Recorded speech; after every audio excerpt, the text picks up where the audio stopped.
In this session, we focus on the capital asset pricing model and the weighted average cost of capital.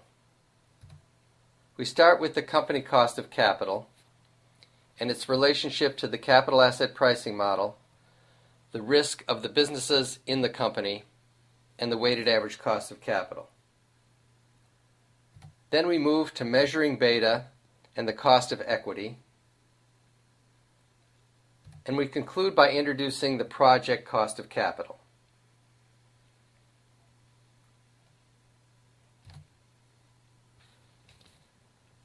The company cost of capital is the return expected by investors in the firm's businesses. Therefore, it's the cost of funds invested in the firm's assets or businesses.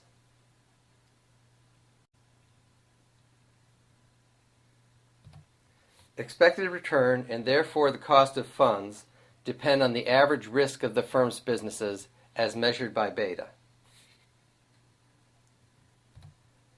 Finally, the company cost of capital is the discount rate for the firm's average risk projects, or for projects with the same level of risk as the firm overall.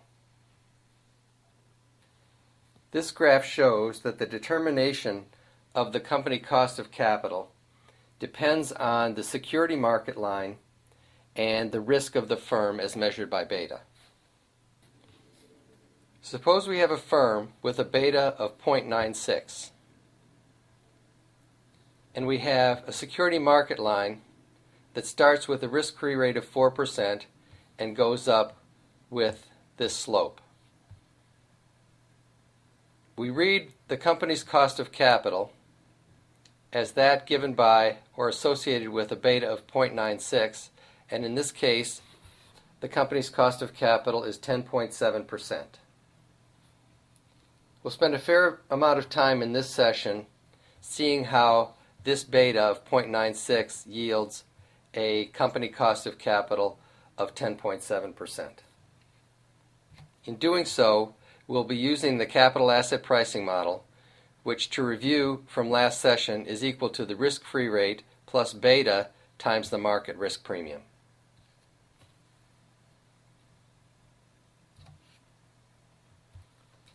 As noted, the company cost of capital depends on business risk. That is, the company cost of capital is based on the average beta of its businesses or assets. The average beta of assets is based on the percentage of the funds of the firm that are invested in each asset type.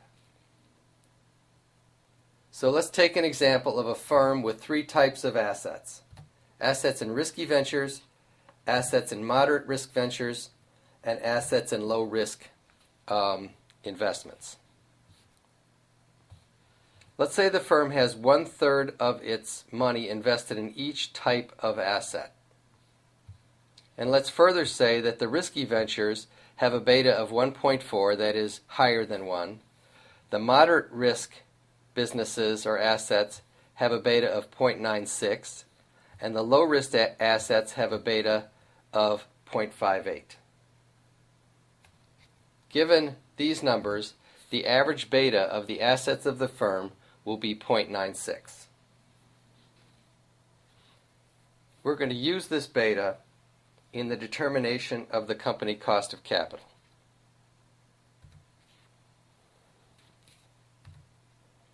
Recall from an earlier session that the weighted average cost of capital is equal to the cost of debt, or the interest rate on debt, times the percentage of assets financed by debt, plus the cost of equity times the percentage of assets financed by equity. We could find the cost of equity with reference to the capital asset pricing model, where the required return on equity is equal to the risk-free rate plus the beta associated with the firm's equity times the market risk premium. Likewise, we can find the cost of debt with reference to the capital asset pricing model, where the required return on debt, or the interest rate paid on debt, is equal to the risk-free rate plus the beta associated with the firm's debt times the market risk premium. It's important to note that in calculating a weighted average cost of capital, these weights that come from the debt and equity financing ratios are based on market and not book values.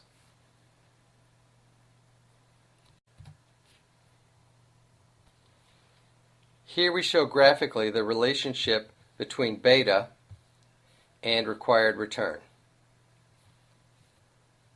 First, note that the beta for the firm's assets is equal to the weighted average of the beta on the firm's debt and the beta on the firm's equity. This calculation of the asset beta as the weighted average of the debt beta and the equity beta is very similar to the calculation of the overall weighted average cost of capital as the average or the weighted average of the cost of debt and the cost of equity.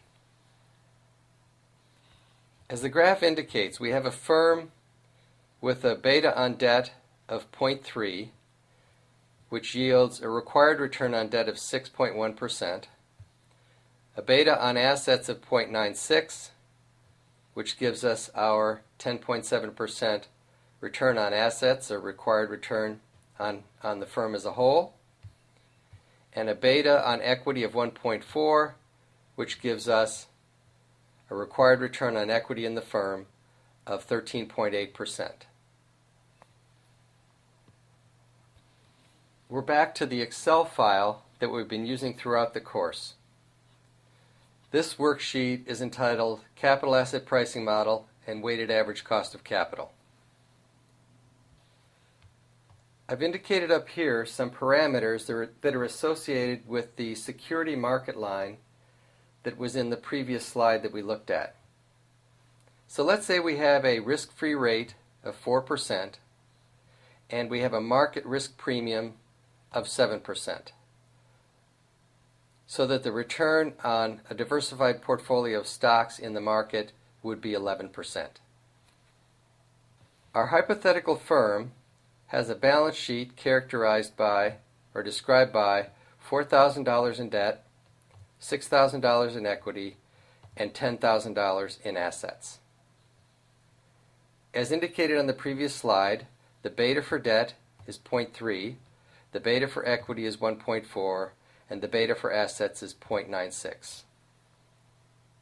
As a quick aside, note that the beta on equity is always going to be higher than the beta on debt because the investors in the firm's stock, that is the equity investors, bear significantly a higher risk than do the debt investors. This is a concept that we'll develop much more fully in the financing part of the course. Now, to get the required return on debt, equity, and assets, we're going to be using the capital asset pricing model. So what I've done here is to do a calculation using the capital asset pricing model to determine the interest rate on debt. Let me just kind of click it, double click it to show you the formula. The capital asset pricing model says that the required return is equal to the risk-free rate, and that's given by this B3 here, plus beta, which is in C7, times the market risk premium, which is in B4. So that calculation yields a cost of debt of 6.1%. I did the same calculation to determine the cost of equity. Once again, the cost of equity according to the capital asset pricing model is equal to the risk-free rate, 4% up here in cell B3, plus the beta on equity, which is 1.4 in cell C8, times the market risk premium of 7%, which is in cell B4. So we have our 13.8% required return on equity. We can get the overall R for the firm's assets, or for the firm as a whole, in two ways. The first one is to use the capital asset pricing model as we did for the R sub D and the R sub E.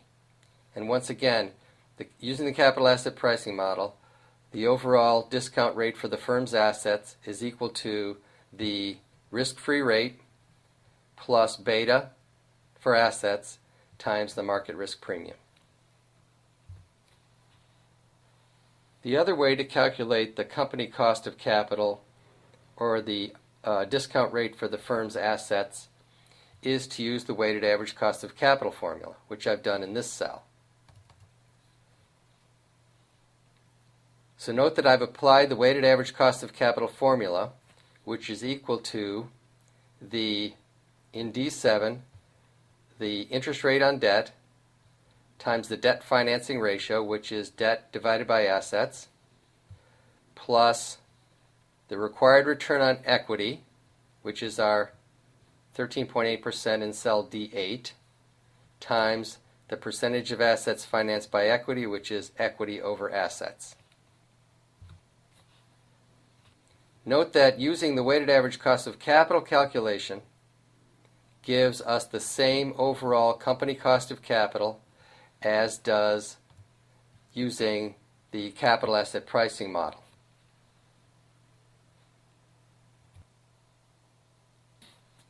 So to estimate the company cost of capital, we need to determine the cost of debt and the cost of equity. In practical terms, sometimes the cost of debt, or the interest rate paid to secure debt, is given by the debt markets.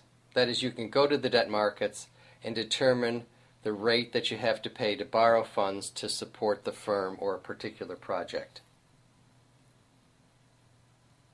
The cost of equity is determined by the stock market.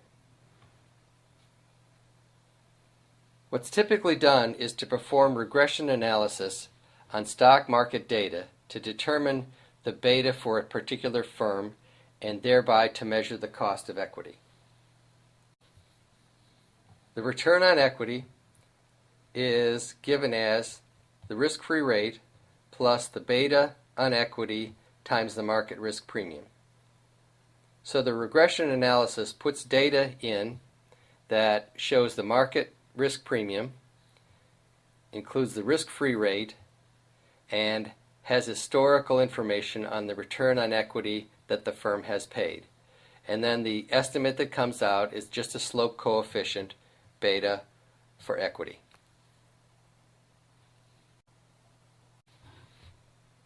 These next few slides show the estimation of beta for several publicly traded firms. Here we have ExxonMobil for the period December 97 through April 2004. On the x-axis we have the market rate of return, and on the y-axis we have the rate of return on ExxonMobil. The data points indicate for each month in this time period the market return and the return for ExxonMobil. If we fit a line through these data using regression analysis, we get a slope that is equal to 0.51, indicating a beta over this time period for ExxonMobil of 0.51. So over this time period, ExxonMobil had actually a fairly low risk stock, or was a fairly low risk stock. Here's the same presentation for Dell Computer for the period May 91 to November 97. And you can see for Dell Computer that the beta is much higher. The line is much steeper. It has a slope of 1.87, indicating that an investment in Dell Computer stock over this time period had a much higher risk than did an investment in ExxonMobil over the period 97 to 2004.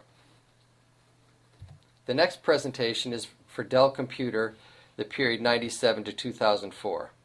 So it's a more recent period than the previous slide, and you can see that Dell Computer has become somewhat less risky in the last few years than it was in the earlier time period. That is, the beta has fallen down to 1.6. This next slide is for General Motors for the period May 91 to November 97. Now, during that time period, General Motors was doing fairly well as contrasted with how it's been doing recently. And so we get, over that time period, a beta for investing in General Motors of 0.72. Somewhat less risky than an investment in Dell, somewhat more risky than an investment in ExxonMobil. But look what has happened to General Motors in more recent years. Plotting the data and fitting the line gives us a beta of 1.21 for General Motors in the period December 97 through April 2004. And I would expect that if we carried out this analysis for the years, let's say 2004 through 2007, we'd have an even higher beta.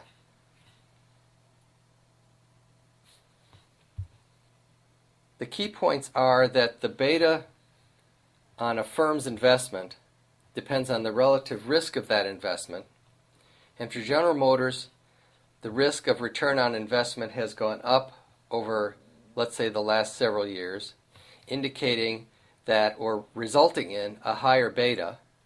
And that higher beta will actually get converted into a higher cost of equity for investors in General Motors stock. Or, put another way, investors will, over the last few years, be requiring a higher expected rate of return on their investment than they would have required, let's say, through the middle of the 1990s.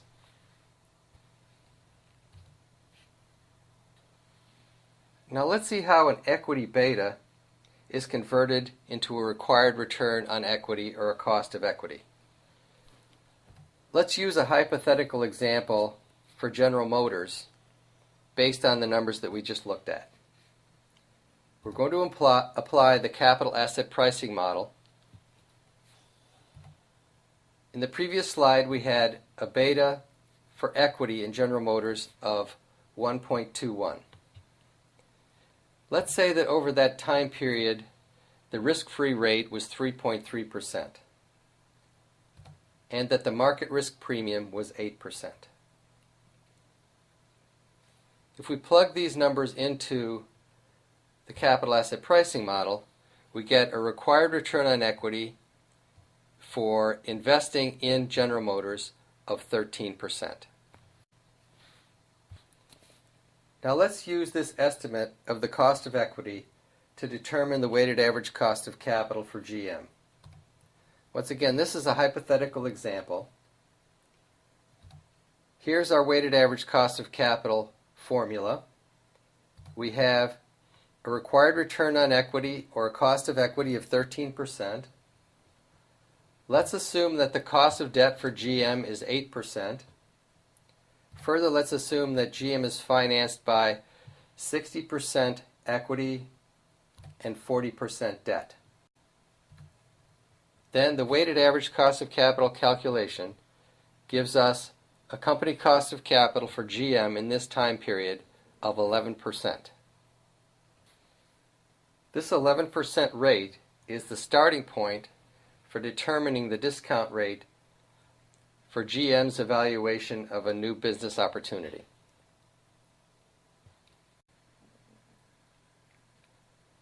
So let's use this 11% discount rate in evaluating a new business opportunity for GM.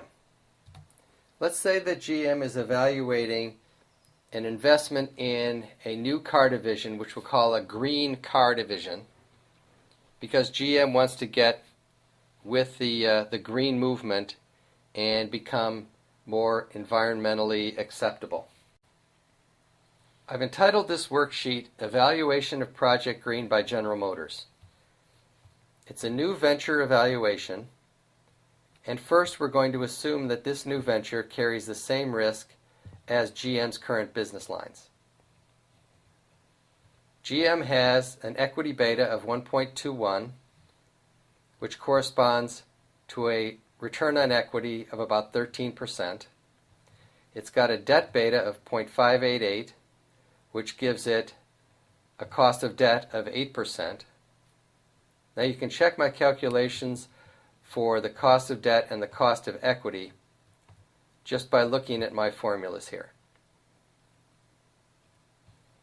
given these debt and equity costs and the capital structure of GM that's represented here, we can calculate the overall company cost of capital for General Motors, which is about 11%. Now let's look at the cash flow analysis. I'm going to scoot down here. We have a 5-year period over which we're evaluating this new investment. In year 0, we have an initial investment of $300 million, and the project spins off or generates $100 million in positive cash flow for each of 5 years. So let's see how we got a $69 million net present value. I'm going to double click it so you can see my calculation and where the cells come from. First point is that the discount rate I used is in cell B10, which is our overall company cost of capital. Then I highlighted the cash flows for years 1 through 5 in the parentheses, closed the parentheses, and then went up and amended the net present value calculation by adding in the year 0 cash flow. And we get a net present value of over $69 million. So the net present value of GM's project is $69.7 million. Once again, just to review, the interpretation of this NPV is that this new Project Green for General Motors generates enough cash to pay debt at the 8% rate, to return equity at the required return on equity, which is about 13%, plus adding an additional $69.7 million to the wealth of the shareholders of General Motors.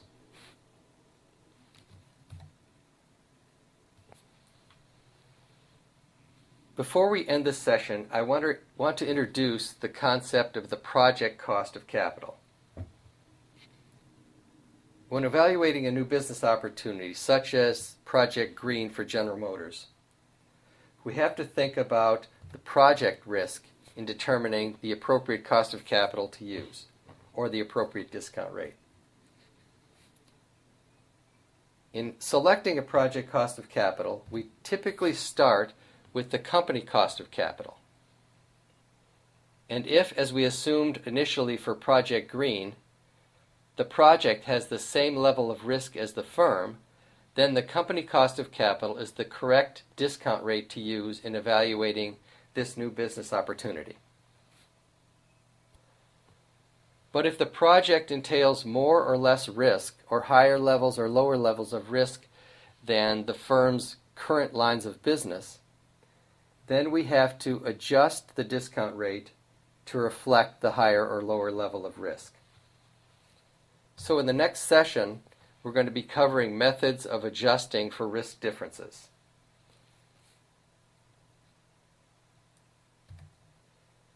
Adjusting for risk differences amounts to determining a risk-adjusted discount rate.